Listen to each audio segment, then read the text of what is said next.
अच्छा भाई, हाँ, बी एड नो।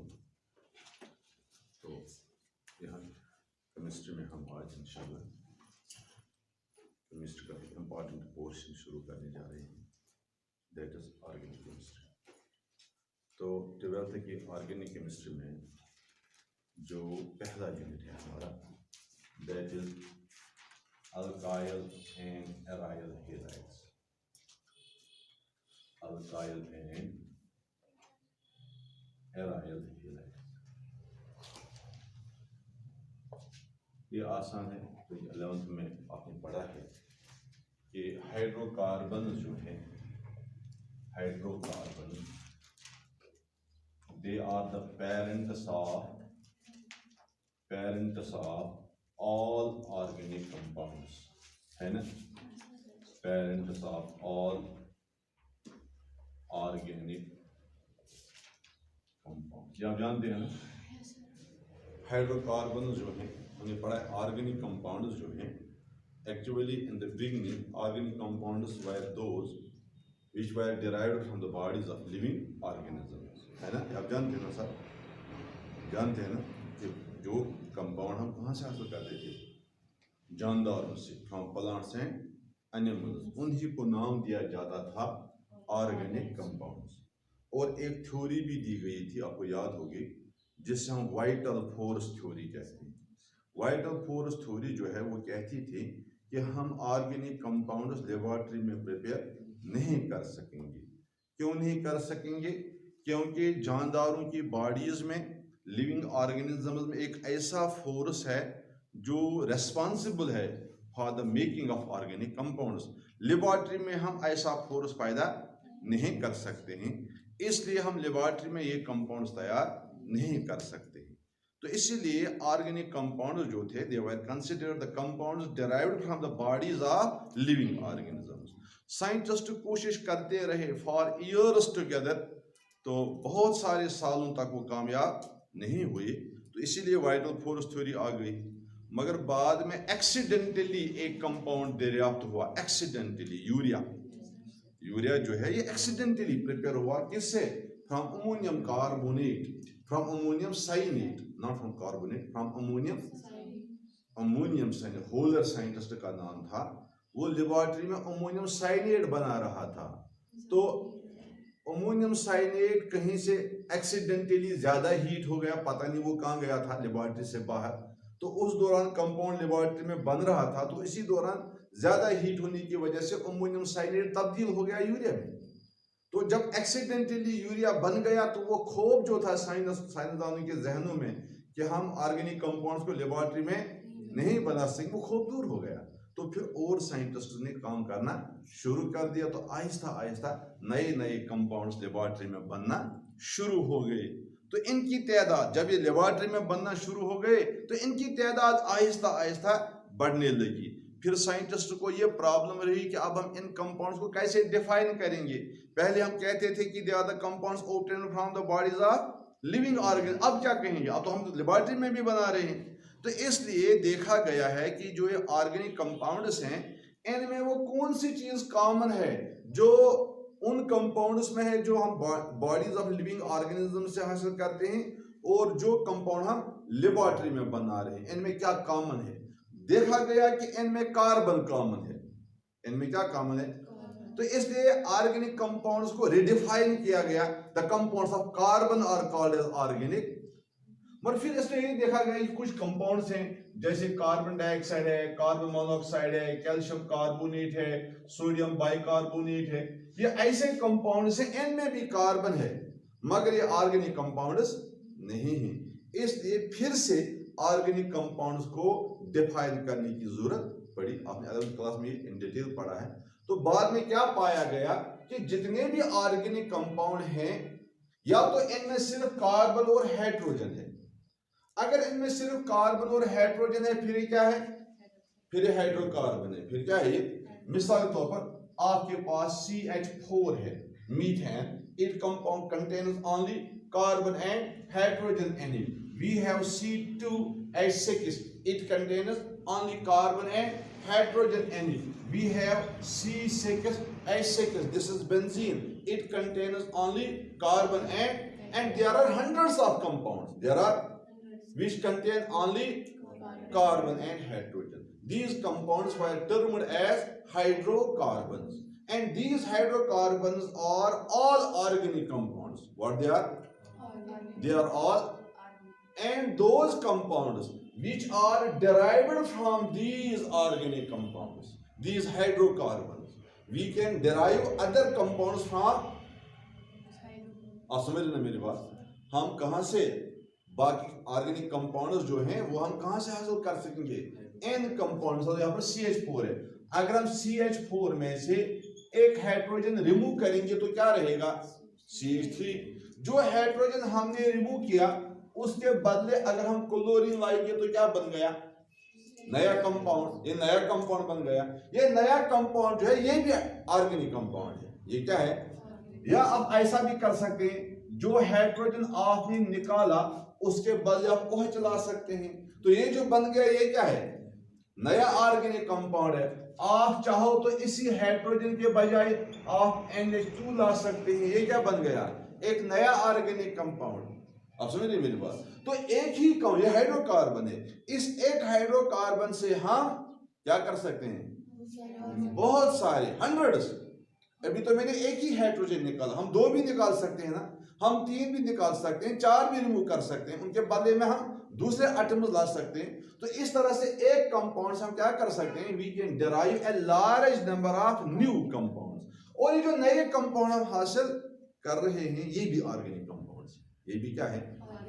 तो कहां से लाते हैं हम? हाइड्रोकार्बन। ये नए ऑर्गेनिक कंपाउंड कहां से आ गए? हम हाइड्रोकार्बन। इसीलिए ये हाइड्रोकार्बन जो है they are considered as parents of all organic. आप समझ गए ना? हाइड्रोकार्बन्स क्या हैं? ऑर्गेनिक कंपाउंड्स हैं। और इन ही हाइड्रोकार्बन्स हम क्या कर सकते हैं? दूसरे नए ऑर्गेनिक कंपाउंड्स हासिल कर सकते हैं। इसलिए ये हाइड्रोकार्बन हम क्या करते हैं? We consider them as parents of all organic compound. इसलिए जब हम ऑर्गेनिक कंपाउंड डिफाइन भी करते हैं तो हम क्या कहते हैं? Hydrocarbons and their derivatives. Hydrocarbons and their, एक तो हाइड्रोकार्बन खुद ऑर्गेनिक कंपाउंड है और जो कंपाउंड हम इनसे डेराइव करते हैं वो भी क्या है? Organic compound. ठीक है ना? अब चूंकि हम इन हाइड्रोकार्बन से, जैसा खुद कह रहे हैं, बहुत सारे नए कंपाउंड्स डेराइव कर सकते हैं। जैसे यहाँ पर हमने किया, हमने मीथेन में से एक हाइड्रोजन रिप्लेस किया, तो उस हाइड्रोजन बदले हमने क्या लाया? यहाँ क्या लाया? यहाँ क्या लाया? NH2। इसका नतीजा ये निकलता है कि ये कंपाउंड जो बन गए इसकी अलग प्रॉपर्टीज होंगी, ये कंपाउंड जो बनेगा इसकी अलग प्रॉपर्टीज होंगी, ये कंपाउंड जो बनेगा इसकी अलग प्रॉपर्टीज होंगी। अगर हम अब इस तरह पढ़ेंगे कि मीथेन से जो जो कंपाउंड हमने डिराइव किए उन सबों को एक साथ पढ़ेंगे तो फिर हमें हर एक कंपाउंड की अलग अलग प्रॉपर्टी मिलेगी, तो हमारा काम जो है वो बहुत कॉम्प्लिकेटेड हो जाएगा। क्या हो जाएगा? कॉम्प्लिकेटेड। हम पढ़ नहीं सकेंगे इन ऑर्गेनिक कंपाउंड्स को। इसलिए आपने 11th क्लास में पढ़ा है कि जो ऑर्गेनिक कंपाउंड्स हैं, ऑर्गेनिक कंपाउंड्स जो हैं, we divide them into different homologous series. पढ़ा है आपने? पढ़ा है ना? क्या करते हैं हम? We classify these organic compounds into different homologous series. आपने पढ़ा है 11th में? अगर आपने 11th की ऑर्गेनिक केमिस्ट्री पढ़ी है तो ये बातें आपके जहन में आ रही होंगी। होमोलॉगस सीरीज, ये होमोलॉगस सीरीज क्या है? सिंपली मैं बता दूं, homologous series is a group of compounds. Homologous series is a having same functional group, having same general formula, same chemical properties, same general methods of preparation, and the two consecutive compounds differ by CH2 or by a molecular mass of 14 units. molecular mass, simple सी बात है। आप समझ गए मेरी बात? इसका मतलब है जिन कंपाउंड्स में Cl है, जिन कंपाउंड्स में क्या है वो एक होमोलॉगस सीरीज बनेगी, जैसे CH3Cl, C2H5Cl, C3H7Cl। ये सारे कंपाउंड जो होंगे इनकी प्रॉपर्टीज एक जैसी होंगी, इसलिए हम उनको अलग पढ़ते हैं, ठीक है ना। जिनमें OH है, आप जानते हैं ये Cl जो है ये फंक्शनल ग्रुप है, OH जो है ये फंक्शनल ग्रुप है, NH2 जो है ये फंक्शनल ग्रुप है, ठीक है ना। ये डिटेल में हमने 11th क्लास में पढ़ा है, इस चीज को हम यहाँ फिर से रिपीट उस तरह से नहीं कर सकते। फिलहाल आप इतना याद रखिए कि हम ऑर्गेनिक कंपाउंड्स को क्या करते हैं, मुख्तलिफ ग्रुप्स में डिवाइड करते हैं, उन ग्रुप्स को हम नाम क्या देते हैं, होमोलॉगस सीरीज। उसी होमोलॉगस सीरीज की एक कड़ी है अल्काइल हैलाइड्स, क्या है, अल्काइल, और इसकी दूसरी सीरीज क्या है, एराइल हैलाइड्स। ये मान लो ये एक अल्काइल हैलाइड जो है इट इज वन होमोलॉगस। इस तरह से अल्कोहल क्या है, alcohol is another homologous series. Amines क्या है, इट इज अनदर होमोलॉगस। मैं आपको पिछले साल भी कह रहा था कि जब आप 12th में आओगे वहां पर एक एक करके ये सारी होमोलॉगस सीरीज हमें डिस्कस। 11th में हमने 2 होमोलॉगस सीरीज डिस्कस की, अगर आपको याद होगा, 3, 2 ही नहीं 3 11th क्लास में। एक हमने वहां पर अल्केन्स पढ़ा है, और फिर अल्कीन्स पढ़ा है, और फिर अल्काइन्स पढ़ा है। ये 3 होमोलॉगस सीरीज हमने कहां पर पढ़ी है, 11th में। और जो बाकी रह जाती है वो कहां पर पढ़नी है, वो यहाँ 12th में आके पढ़नी है। तो 12th में जो सबसे पहले होमोलॉगस सीरीज हमें स्टडी करनी है वो कौन सी करनी है, अल्काइल हैलाइड्स एंड एराइल। ये हम दोनों एक साथ पढ़ते हैं, alkyl halides and aryl halides. इनके बारे में आपको बता दूंगा क्यों हम दोनों एक साथ पढ़ते हैं। पहले आप देख लीजिए कि अल्काइल हैलाइड्स कौन से कंपाउंड्स हैं। एक बात आपने नोट करके रख ली कि हाइड्रोकार्बन जो हैं वो क्या हैं, they are parents of all organic, ठीक है ना बेटा। हाइड्रोकार्बन क्या हैं, पेरेंट्स ऑफ ऑल ऑर्गेनिक। और इन हाइड्रोकार्बन में सिंपलेस्ट हाइड्रोकार्बन अल्केन है। सिंपलेस्ट कौन है, अल्केन, याद होगा, एलिफेटिक एरोमेटिक, है ना। एलिफेटिक में सिंपल अल्केन है, ठीक है ना। तो जो हमें क्या देखना है, अल्काइल हैलाइड्स एंड, जो अल्काइल हैलाइड्स है मैं यहां पर लिखूंगा द कंपाउंड्स ऑफ, आज साथ साथ लिखते जाइए, थोड़ा थोड़ा सा लिखना है, ज्यादा नहीं लिखना है, ये आपका नोट भी बन जाएगा। The compounds derived from alkanes, the compounds derived from alkanes by replacing one or more hydrogen atoms.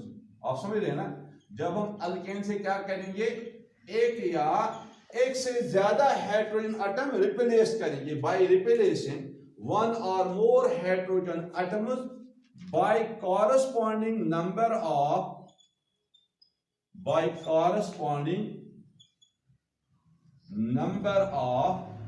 halogen atoms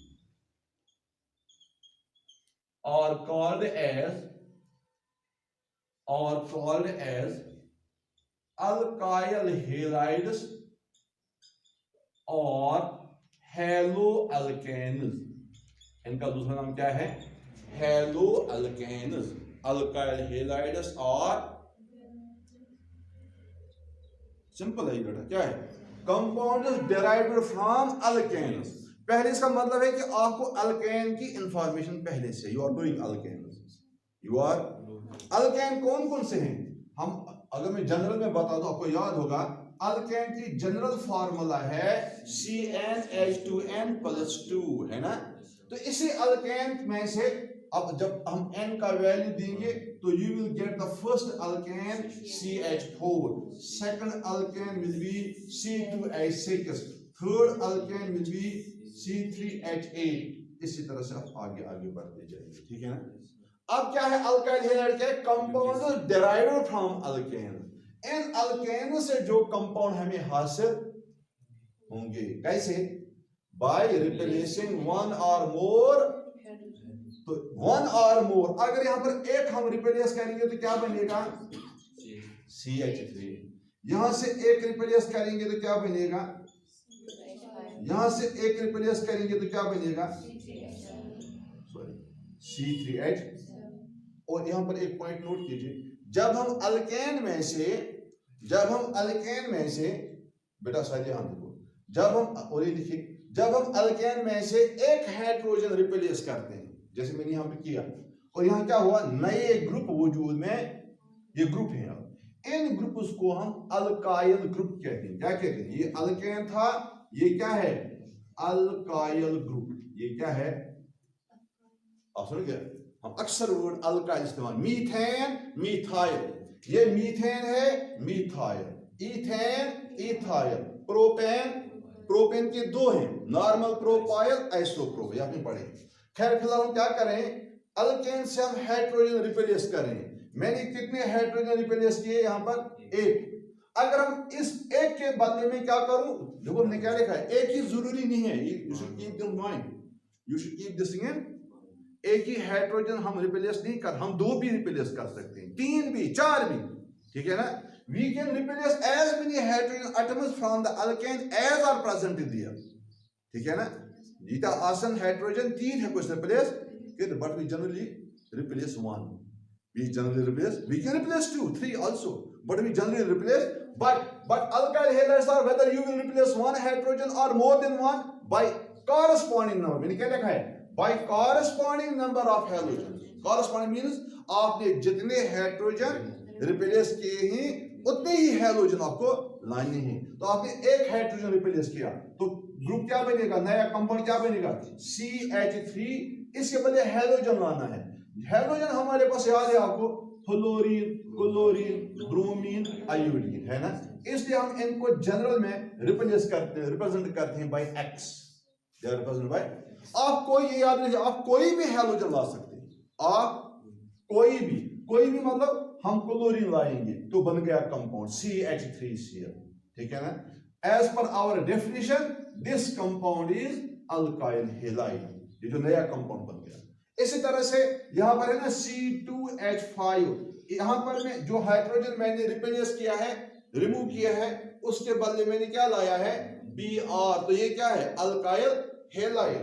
यहां पर C3H7 मुझे हासिल हुआ है बाय रिप्लेसिंग वन हाइड्रोजन। इसके बदले में अगर मैं आयोडीन लाऊं तो ये भी क्या बन गया, ये क्या बन गया, अल्काइल। तो ये सारे के सारे क्या हैं, इसीलिए मैं जनरल में क्या लिखूंगा, जनरल में मैं क्या लिखूंगा, ये जो है ना अल्काइल ग्रुप्स, अगर आपको याद होगा, this is represented by R, alkyl group is also represented by, so you will get RX, this is R group. Alkyl group क्या है, R ग्रुप, ये है, इसलिए RH। अल्केन किस हम रिप्रेजेंट कर सकते हैं, अल्केन हम रिप्रेजेंट कर सकते हैं बाय R। असल में अच्छा फिक्र तरह का चले हैं ऐसे को अल्केन रिप्रेजेंट कैसे करें, RH से अल्काइल ग्रुप R से, ठीक है। तेल गो अल्काइल हैलाइड RX से गो यता क्या है करूं, we have replaced one hydrogen by one halogen atom. मैंने आपको बता दिया we can replace two hydrogens by two halogens, three hydrogens by three, ठीक है ना। ये सारे के सारे जो हैं ये क्या हैं, अल्काइल हैलाइड्स, क्या हैं ये, क्लियर है ना। सपोज अगर हम ये इस तरह से करेंगे, यहाँ पे CH2, आप समझ गए मैंने क्या किया है, आप समझ गए मैंने क्या किया है, दो हाइड्रोजन में रिप्लेस किए।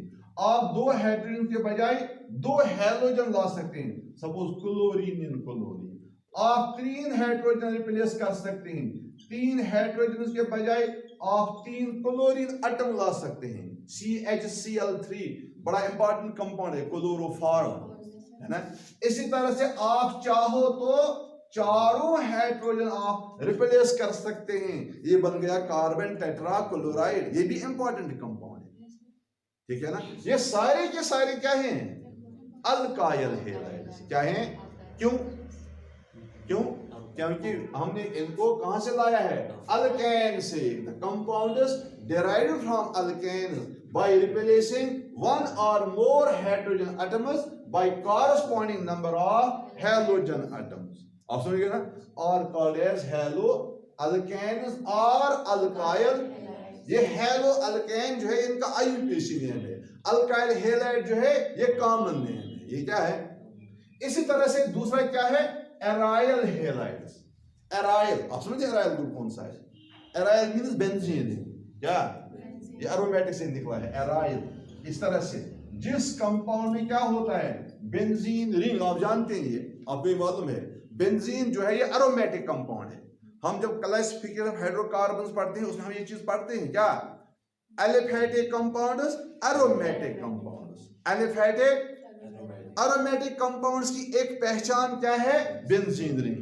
हालांकि खाली बेंजीन रिंग होना ही काफी, आपने पढ़ा है एरोमेटिसिटी 11th में, मैंने पढ़ा है, ये आर्गेनिक केमिस्ट्री बड़ी इंपॉर्टेंट है, इसलिए मैं वहां पर ये चीज पढ़ा रहा हूं, यही जानकर के बच्चों को आगे जाके मुश्किल ना हो जाए, ठीक है ना। अब आप तक ये डिपेंड करता है आप कितना याद रखेंगे, बट स्टिल जब हम बात करते हैं कि हमने क्या पढ़ा है तो बात जहन में आ जाती है। तो एरोमेटिक कंपाउंड्स की एक पहचान क्या है बेंजीन रिंग, बेंजीन रिंग। असली पहचान इसकी है, असली पहचान delocalised electron cloud above and below the plane of the ring, ठीक है ना। इसी तरह से एक पहचान है एरोमेटिक कंपाउंड्स की Huckel rule, Huckel rule 4n plus 2 pi electrons, 4n plus 2 pi electrons, वो क्या है, that is Huckel rule. That is जो कंपाउंड हक्कल रूल फॉलो करते हैं दे आर एरोमेटिक कंपाउंड। खैर आपको इस वक्त उतनी डिटेल में जानने की जरूरत, आपके लिए बस इतना काफी है कि जिस कंपाउंड में एक या एक से ज्यादा बेंजीन रिंग होंगे those compounds are aromatic compounds, those compounds are, इनको हम कहते हैं बेंजोनाइड एरोमेटिक कंपाउंड्स। क्या कहते हैं, क्यों क्यों, क्योंकि में बेंजीन रिंग है। दूसरे हैं नॉन बेंजोनाइड, वो भी एरोमेटिक है, उनमें बेंजीन रिंग, तो इन्हें क्या कहा जाता है नॉन बेंजोनाइड एरोमेटिक कंपाउंड। अब अगर हम इस बेंजीन एरोमेटिक कंपाउंड है ना, अगर हम इस बेंजीन से एक हाइड्रोजन रिप्लेस करेंगे, एक, तो यहां से यहां पर आपको याद हो ये CH एक हाइड्रोजन रिप्लेस करके अगर हम एक हैलोजन लाएंगे X, तो ये बन गया एराइल हैलाइड। क्या बन गया, दो भी हम रिप्लेस कर सकते हैं फिर भी ये एराइल हैलाइड है, तीन भी रिप्लेस कर सकते हैं फिर भी ये, आप समझ रहे हैं, चाहे हम एक हाइड्रोजन रिप्लेस करें चाहे एक से ज्यादा हाइड्रोजन रिप्लेस करें, किससे, by corresponding number of halogen atoms, तो वहां से जो कंपाउंड हासिल होंगे they are called as allyl halide. तो आप क्या लिख सकेंगे, इसी तरह से द कंपाउंड्स लिखिए, the compounds derived from aromatic hydrocarbons, the compounds derived from aromatic hydrocarbons by replacing one or more hydrogen atoms by corresponding number of halogen atoms, are called as aryl halides, aryl halides। ठीक है ना बेटा, बात clear है ना। Example में आप नहीं लिख सकते हैं, ये बेंजीन रिंग बनाइए और इसमें से एक हाइड्रोजन रिप्लेस कीजिए, वहां पर X लाइए, तो ये है एराइल हैलाइड। क्या है ये, एराइल हैलाइड। तो अब एक और इंपॉर्टेंट पॉइंट पहले सुनिए फिर हम आगे बढ़ेंगे। अब हमने देख लिया कि हमें क्या पढ़ना है, अल्काइल एंड पढ़ना है हमें। ये अल्काइल और एराइल हैलाइड्स जो हैं they are very important compounds. क्या है ये क्या है, इंपॉर्टेंट कंपाउंड। अल्काइल हैलाइड भी इंपॉर्टेंट है, एराइल हैलाइड भी इंपॉर्टेंट है। ये जो अल्काइल हैलाइड्स है, अल्काइल हैलाइड्स जो हैं these are called as tools in the hands of chemistry। ये मैंने इसे पहले भी बताया, tools in the hands of chemist, tools in the hands of chemist। इस चीज से वाज़ह हो जाता है कि अल्काइल हैलाइड्स जो हैं इन्हें हम ऐसा क्यों कहते हैं, why they are called as tools in the hands of chemist। इसलिए इस जिस तरह से कोई कारपेंटर होता है ना, कारपेंटर जो होता है वो लकड़ी से क्या करता है, बहुत सारे आइटम्स बना रहा है, डोर्स, विंडोज, टेबल्स, चेयर्स, अलमेराज, है ना, जो चाहे बना सकता है, बेड्स, चेयर्स, टेबल्स, है ना, ये कुछ भी बना सकता है, मगर कब जब उसके पास वो टूल्स हों, है ना, जो उसके पास टूल्स दरकार हैं, जब उसके पास वो होंगे तो वो इस लकड़ी से कुछ भी बना सकता है, ठीक है ना। इसी तरह से आप समझ लीजिए, अगर किसी केमिस्ट्री के पास, किसी केमिस्ट्री के स्टूडेंट के पास अल्काइल हैलाइड है, इसको तलवार की जरूरत नहीं है, कैंची की जरूरत, हमें किस चीज की जरूरत पड़ेगी, अल्काइल। अगर आपके पास अल्काइल हैलाइड है तो आप कोई भी नया ऑर्गेनिक कंपाउंड इस अल्काइल हैलाइड से बना सकते हैं। आप समझ रहे हैं मेरी बात, मैं ये कह रहा हूं, हम अल्काइल हैलाइड से क्या कर सकते हैं, कोई भी नया कंपाउंड, जितने ऑर्गेनिक कंपाउंड्स हमारे पास है बहुत सारे, इन मिलियंस, इसमें से ज्यादातर कंपाउंड्स जो हैं वो हम कहां से हासिल करते हैं, फ्रॉम अल्काइल। इसलिए हम अल्काइल हैलाइड को क्या कहते हैं। तो इस तरह से जनरल में मैं कह रहा हूं, ये जनरल इंपॉर्टेंस है इनकी, अल्काइल हैलाइड। और इन अल्काइल हैलाइड्स में से कुछ ऐसे कंपाउंड्स भी हैं, जैसे मैंने अभी कहा आपको क्लोरोफॉर्म, CHCl, बड़ा इंपॉर्टेंट कंपाउंड है ये। पहले जमाने में हम इसे एज एनेस्थेटिक इस्तेमाल करते हैं इन मेडिकल फील्ड। हाँ, क्लोरोफॉर्म ये जबरदस्त ऑर्गेनिक सॉल्वेंट है। क्या है ऑर्गेनिक सॉल्वेंट है। हमारे पास एक कंपाउंड है BHC, नाम सुना होगा आपने, BHC, ये हमने 11th में भी पढ़ा है, बेंजीन हेक्साक्लोराइड, बेंजीन हेक्साक्लोराइड, इसमें भी क्लोरीन है, इसलिए ये भी क्या है, एराइल हैलाइड। क्या है, हमारे पास एक और कंपाउंड है, उसका नाम भी आपने सुना है, DDT, सुना है ना, dichloro diphenyl trichloro ethane, DDT। ये कंपाउंड भी जबरदस्त इंसेक्टिसाइड है, BHC भी इंसेक्टिसाइड है, ठीक है ना। तो इस चीज से क्या अंदाजा होता है कि ये कंपाउंड जो हैं अल्काइल हैलोजन डेरिवेटिव्स जो हैं, चाहे वो अल्काइल हैलोजन डेरिवेटिव हो या एराइल हैलोजन डेरिवेटिव हो, ये क्या हैं, ये इंपॉर्टेंट हैं। क्यों, इनके इंडिविजुअल कंपाउंड्स इंपॉर्टेंट हैं, एज ए ग्रुप ये कंपाउंड इंपॉर्टेंट। ये मैं क्यों कह रहा हूं कि इनकी इंपॉर्टेंस, ताकि आपको पता चल जाए कि हम क्यों पढ़ते हैं, why we study these alkyl halides and aryl. ये नहीं है कि हम अपना वक्त जाया नहीं, we don't waste our time simply, but we study those compounds which have a lot of importance in our day-to-day life. हमारी जिंदगी में इसका बहुत अहम रोल बनता है, इसलिए ये कंपाउंड्स हम स्टडी कर रहे हैं। आप समझ गए ना मेरी बात। अब एक पॉइंट और नोट कीजिए, याद रखिए, नोट करने का मतलब है याद रखिए कि हमारे पास अल्काइल हैलाइड्स हैं और एराइल हैलाइड्स हैं, है ना। अगर देखेंगे तो एक तरफ से तो एक दोनों एक जैसे लगते हैं। क्यों, यहाँ तो हाइड्रोकार्बन है, इसमें से हाइड्रोजन निकाल के अल्काइल हैलाइड बन गया, ये भी हाइड्रोकार्बन है, इसमें से हाइड्रोजन निकाल के हैलोजन हमने लाया तो एराइल हैलाइड बन गए, ठीक है ना। मगर इनकी प्रॉपर्टीज जो हैं, इनकी रेट ऑफ रिएक्शन जो है वो डिफरेंट है।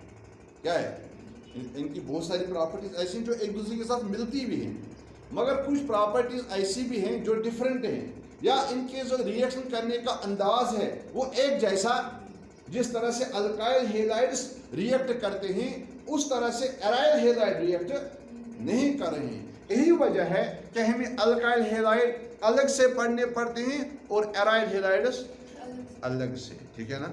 हम अल्काइल हैलाइड्स अलग पढ़ रहे हैं, एराइल हैलाइड्स अलग पढ़ रहे हैं। तो इस वक्त, इसलिए हम इस वक्त सबसे पहले इनकी क्लासिफिकेशन लेंगे।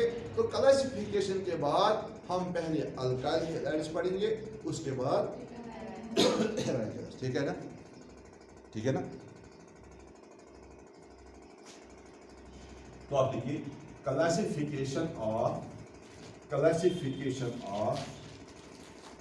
अल्काइल एंड एराइल हैलाइड्स, यानी क्लासिफिकेशन दोनों की एक साथ पढ़ेंगे, ठीक है ना। फिर आगे जाके हम इनको अलग अलग पढ़ेंगे। पहले अल्काइल हैलाइड्स कंप्लीट करेंगे, उसके बाद इंशाल्लाह हम एराइल हैलाइड्स देखेंगे, ठीक है ना।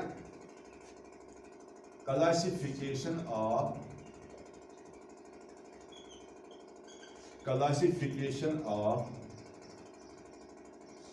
alkyl halides and aryl halides.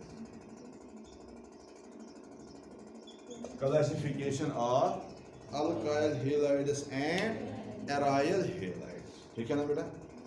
तो ये जो अल्काइल हेलाइड्स और एराइल हेलाइड्स है, जब हम इनकी क्लासिफिकेशन करते हैं, आप जानते हैं क्लासिफिकेशन इसलिए की जाती है ताकि इनकी स्टडी आसान हो जाए। तो यहाँ पर हम क्लासिफिकेशन जो करते हैं, इसके लिए हम मुख्तलिफ तरीके एख्तियार करते हैं। एक क्लासिफिकेशन है, क्लासिफिकेशन आप लिखिए, ये आसान है, it is very easy to remember. Classification depending on, ये एक क्लासिफिकेशन है, classification depending on number of halogen atoms present in the compound.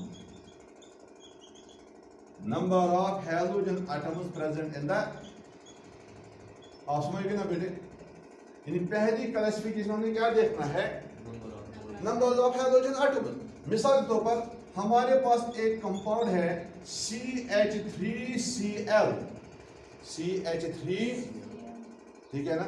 एक और कंपाउंड में यहीं पे लिखूंगा C6H5Cl, C6H5, याद रखिए जो C6H5 है ये कंपाउंड है C6H5।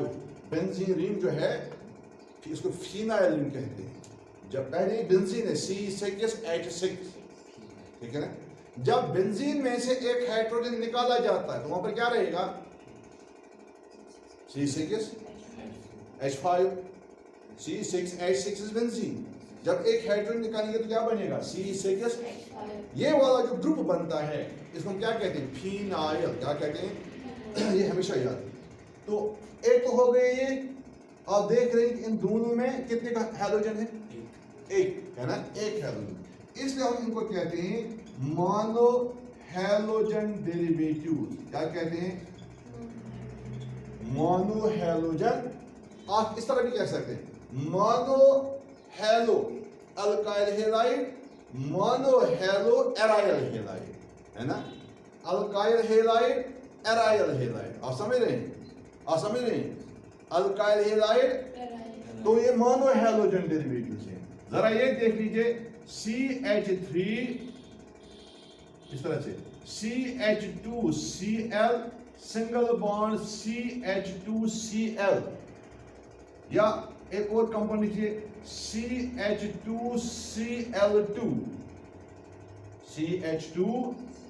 या C6H4Cl2, C6H4, यहां क्या था? ये C6H5, अब वहां पर क्या है? Cl। तो दो हाइड्रोजन मैंने इसमें से रिप्लेस किए, ठीक है ना? तो इनको हम क्या कहेंगे? अगर ये मोनो हैलोजन डेरिवेटिव है तो इनको क्या कहेंगे? हाँ, वेरी गुड। क्या कहेंगे? Di halogen derivative. Di halogen, आप समझना बेटा, ये पहला वाला जो है it is di halo alkane, ये भी है डाई हैलो अल्केन, ये है di halo arene, di halo, in di halogen derivative, mono halogen derivatives, di halogen derivatives. इसी तरह से आप कह सकते हैं ट्राई हैलोजन डेरिवेटिव्स, कह सकते हैं ना? बात कीजिए ना भाई, कह सकते हैं ना try halogen derivative.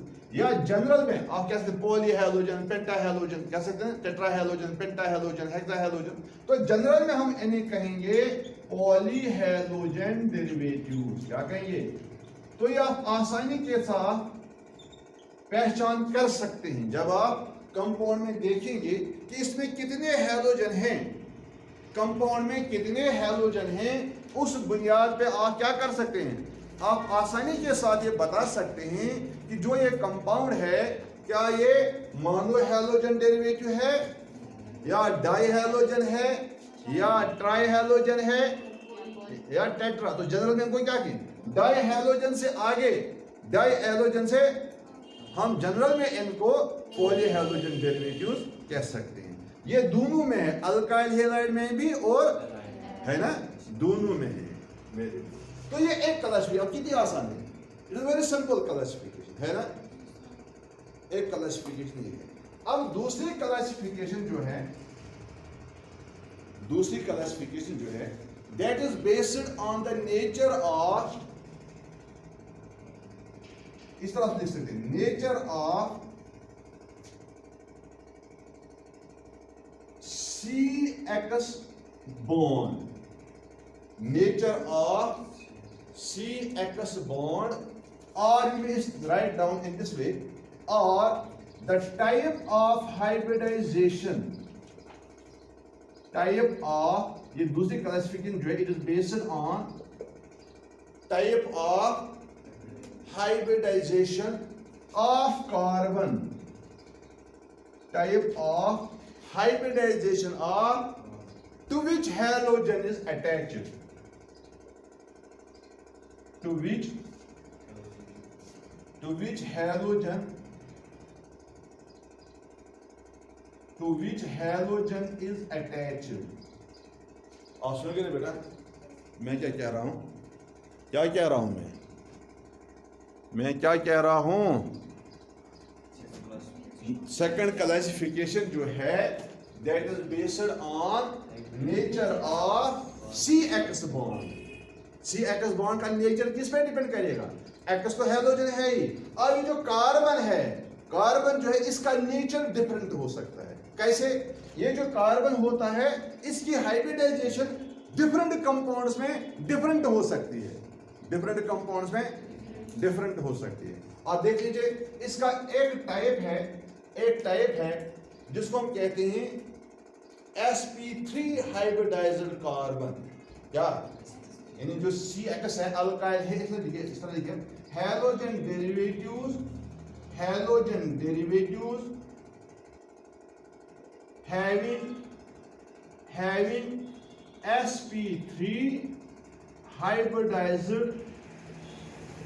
Hybridised carbon.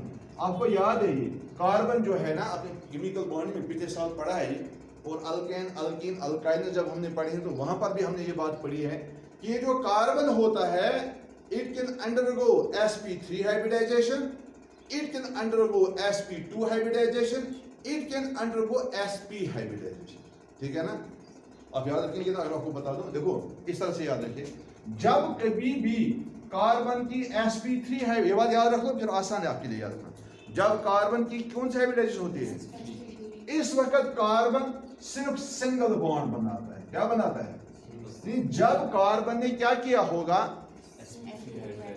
तो उस वक्त क्या होगा, आप इस तरह कहिए, जब आप देखेंगे किसी भी कंपाउंड की स्ट्रक्चर, जब आप देखेंगे अगर वहां पर कार्बन ने सिर्फ सिंगल बॉन्ड बनाए होंगे, चाहे कहीं भी कार्बन हो, और उसने क्या किया होगा, सिर्फ सिंगल बॉन्ड बनाए होंगे, तो आप समझ लेना इस कार्बन में कौन सी हाइब्रिडाइजेशन है। ठीक है ना, इसी तरह से अगर कार्बन में कौन सी हाइब्रिडाइजेशन होगी तो उस वक्त उस कार्बन ने क्या किया होगा, उसने डबल बॉन्ड बनाया होगा। जब कार्बन ने क्या किया होगा, एक डबल बॉन्ड बनाया होगा, यानी जब कार्बन किसी जगह लिंक्ड होगा तो वहां पर उसने डबल बॉन्ड बनाया होगा, तो आप ये फॉर ग्रांटेड ले लेना कि इस कार्बन की कौन सी हाइब्रिडाइजेशन है, sp। इसी तरह से अगर इस कार्बन ने ट्रिपल बॉन्ड बनाया है, कार्बन ने, किसने, कार्बन किसी दूसरे एटम के साथ जुड़ा हुआ है, किससे, ट्रिपल बॉन्ड से, तो मान लेना कि इस कार्बन में कौन सी हाइब्रिडाइजेशन हुई है।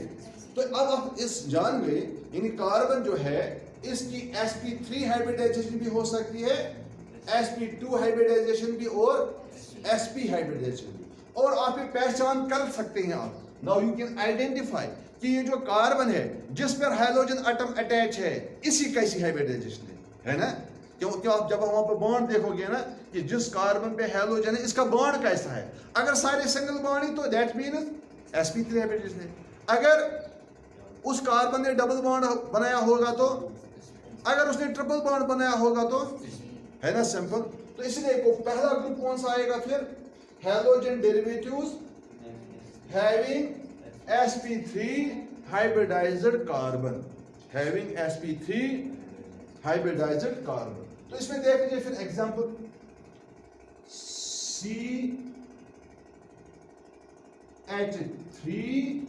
CH3Cl, CH3, ये एग्जांपल है। पहले ऊपर मैंने देखा था ये कौन सा टाइप है। अब देखिए यहाँ पर जो कार्बन है, बेटा देखो यहाँ कार्बन जो है इसने क्या किया है, 4 बॉन्ड बनाए हैं, चारों सिंगल बॉन्ड है, चारों क्या है। तो इसलिए आप कह सकते हैं जो ये कंपाउंड है, ये कंपाउंड जो है, ये अल्काइल हैलाइड जो है, it is sp3 hybridised alkyl halide, sp। एक और देख लीजिए, एक और एग्जांपल मिलता हूं, CH3CH2Cl, CH3, ठीक है ना। यहां पर जो कार्बन है इसने क्या किया है, कितने बॉन्ड बनाए हैं, चारों क्या हैं। इसलिए ये भी कौन, इस पे भी कौन सा हाइब्रिडाइज होगी, sp।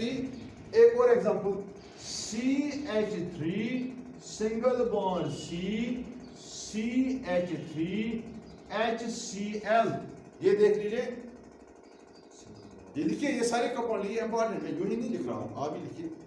इस पे जिस कार्बन पे हैलोजन है, जिस कार्बन पे इसने क्या किया है, 4 सिंगल बॉन्ड बनाए हैं, इसका मतलब है इस कार्बन की हाइब्रिडाइजेशन क्या है, sp, है ना। एक और कंपाउंड देख लीजिए, CH3CH3CH3Cl। अब देख लीजिए, जिस कंपाउंड पे, जिस कार्बन पे क्लोरीन है, उसने क्या किया है, चारों सिंगल बॉन्ड बनाए हैं। तो इसलिए ये जितने भी कंपाउंड मैंने यहां पर लिखे हैं, ये क्या हैं, sp3 हाइब्रिडाइज्ड अल्काइल हैलाइड्स, है ना। हाँ देखो यहाँ पर एक और बात मुझे समझानी है, क्या समझेंगे आप, जानते हैं, आपको याद दिलाने से। आप देख लीजिए इस कंपाउंड में, इस कंपाउंड में जिस कार्बन पे क्लोरीन है, ये कार्बन सिर्फ किनके साथ जुड़ा हुआ है, हाइड्रोजन के साथ। यहां पर देख लीजिए, जिस कार्बन पे क्लोरीन है, इसके 2 हाइड्रोजन हैं और एक कार्बन भी है, ये एक कार्बन के साथ भी जुड़ा हुआ है ना। और यहां पर देख लीजिए, ये कार्बन जो है, ये 2 कार्बन के साथ जुड़ा हुआ है बाय सिंगल बॉन्ड, है ना। यस, ये कार्बन जिसमें हैलोजन है, ये 3 कार्बन के साथ जुड़ा हुआ है ना। अगर आपको याद होगा, if you remember this carbon, आप इसको लिख सकते हैं 0 डिग्री कार्बन, क्या लिख सकते हैं, 0 डिग्री। इसको आप लिख सकते हैं 1 डिग्री कार्बन, इसको आप लिख सकते हैं 2 डिग्री कार्बन, इसको आप लिख सकते हैं 3 डिग्री कार्बन, है ना। आप समझ गए।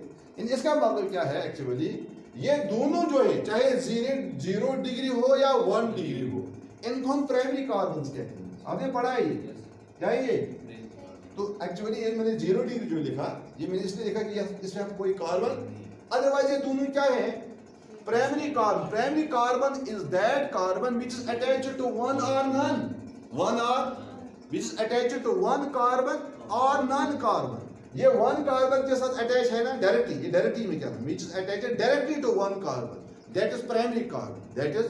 तो यहां पर क्लोरीन प्राइमरी कार्बन पे है, किस पे है, यहां पर क्लोरीन जिस कार्बन पे है, that is attached directly to 2 carbon, so ये सेकेंडरी कार्बन है, क्या है। तो आप कह सकते हैं यहां पर क्लोरीन किस कार्बन पे है, यहां पर क्लोरीन किस कार्बन पे है, टेरिशियरी कार्बन पे। तो इस एतबार से ये पहले 2 जो कंपाउंड हैं, you can call them primary alkyl halides, क्या कह सकते हैं, इसको आप कह सकते हैं सेकेंडरी अल्काइल हैलाइड, इसको कह सकते हैं फिर ज्यादा शुगर से, आप समझ रहे हैं ना। तो इसका मतलब ये हुआ, ये जो halogen derivatives having sp3 hybridised carbon, having sp3, इनको हम जनरल में कहते हैं अल्काइल हैलाइड्स। जो आप नाम इस्तेमाल करते हैं ना अल्काइल, ये बात मेरी फिर से गौर से सुनिए बेटा, ये जो हम एक्चुअली नाम इस्तेमाल करते हैं ना अल्काइल हैलाइड्स, डेफिनेशन में आपने क्या लिखा, alkyl halides are the compounds derived from hydrocarbons from alkanes by replacing hydrogen atoms 1 or more by corresponding number of, उसमें तो हमने सब लाए, मगर हकीकत में जब हम अल्काइल हैलाइड्स की बात करते, अल्काइल हैलाइड्स की जब हम बात करते हैं, इसमें सिर्फ यही मोनो हैलोजन डेरिवेटिव्स हम लाते हैं। कौन से? हम कौन से लाते हैं? जो हमने ऊपर पढ़ा ना, मोनो डाई ट्राई पढ़ा ना, तो हम अल्काइल हैलाइड्स में एक्चुअली जब हम अल्काइल हैलाइड स्टडी करते हैं, हम सिर्फ कौन से अल्काइल हैलाइड लेते हैं? Mono alkyl halides. और ये भी क्या है? Mono alkyl halides. मोनो, आप समझ गए ना? मोनो अल्काइल हैलाइड्स जो हैं, इन्हीं हम एक्चुअली क्या कहते हैं? ये जो नाम अल्काइल हैलाइड है ना, ये बात नोट करके रखिए, ये जो अल्काइल हैलाइड नाम हम इस्तेमाल करते हैं, ये हम आगे जाके सिर्फ मोनो अल्काइल हैलाइड्स के लिए इस्तेमाल करेंगे। Die alkyl halides, try alkyl halides, उनके लिए हम ये नाम इस्तेमाल नहीं करेंगे। इसलिए आप ये भी नोट कीजिए, जब हमने अल्काइल हैलाइड्स पढ़ना है, जब हमने क्या करना है अल्काइल हैलाइड्स, तो हम सिर्फ मोनो अल्काइल हैलाइड्स पढ़ेंगे। कौन से? ये जो डाई ट्राई वगैरह हैं, ये हम इसमें पढ़ेंगे। अब इंडिविजुअल जो है ना, जैसे मैंने DDT बताया, क्लोरोफॉर्म बताया, ये इंडिविजुअल कंपाउंड्स है, हम अलग से पढ़ेंगे। मगर जनरल में जब हम अल्काइल हैलाइड्स पढ़ेंगे, तो उसमें सिर्फ मोनो अल्काइल हैलाइड्स आएंगे। कौन से आएंगे? तो अब आप समझिए, नीचे लिखिए, यहाँ पर आप लिखिए नीचे, ये आपने तीनों सारे कंपाउंड लिखे ना, तो इसलिए नीचे लिखिए mono alkyl halides. Mono alkyl halides can be further classified into three groups. Primary alkyl halides, लिखा आपने। Secondary alkyl halides and इसको डिटेल लिखने की जरूरत नहीं है, इसको डिटेल लिखने की जरूरत, बस अब इतना करेंगे, ये एग्जांपल लिखेंगे। जब हम लिखना प्राइमरी अल्काइल हैलाइड, तो ये दो एग्जांपल नीचे साथ लिखिए। सेकेंडरी अल्काइल हैलाइड, तो ये एग्जांपल लिख लीजिए। टेरिशरी अल्काइल हैलाइड, तो ये एग्जांपल लिख लीजिए। ठीक है ना? ये जो प्राइमरी, सेकेंडरी, टेरिशरी, सुनिए, प्राइमरी, सेकेंडरी, टेरिशरी, और एक है quaternary carbon. Quaternary means which is attached to 4 carbon atoms. तो जब एक कार्बन 4 एटम्स के साथ अटैच होगा, फिर उसमें कोई हैलोजन नहीं आ सकता है। इसीलिए हमारे पास क्वाaternary अल्काइल हैलाइड्स नहीं होते हैं, सिर्फ यही 3 होते हैं, प्राइमरी, सेकेंडरी एंड टेरिशरी। इनको क्या कहते हैं? Alkyl halides. क्या कहते हैं? अल्काइल। तो अल्काइल हैलाइड्स में आप देख लीजिए कि जितने भी कार्बन हैं, इस कार्बन के अलावा जो बाकी कार्बन हैं, वो भी sp3 हाइब्रिडाइज्ड है। वो भी क्या है? इसमें एक और किस्म है, बल्कि 2 किस्म और है। एक हो गया अल्काइल हैलाइड्स, इसमें एक और है एलाइल हैलाइड। क्या है? एक और है बेंजाइल हैलाइड। एलाइल हैलाइड किसमें? sp3 हाइब्रिडाइज्ड कार्बन में। ठीक है ना? तो इंशाल्लाह उसके बारे में हम कल पढ़ेंगे। ठीक है ना? और फिर sp2 हाइब्रिडाइज्ड कार्बन है, फिर sp3।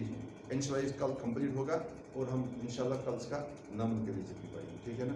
तो फिलहाल आज के लिए, ठीक है ना?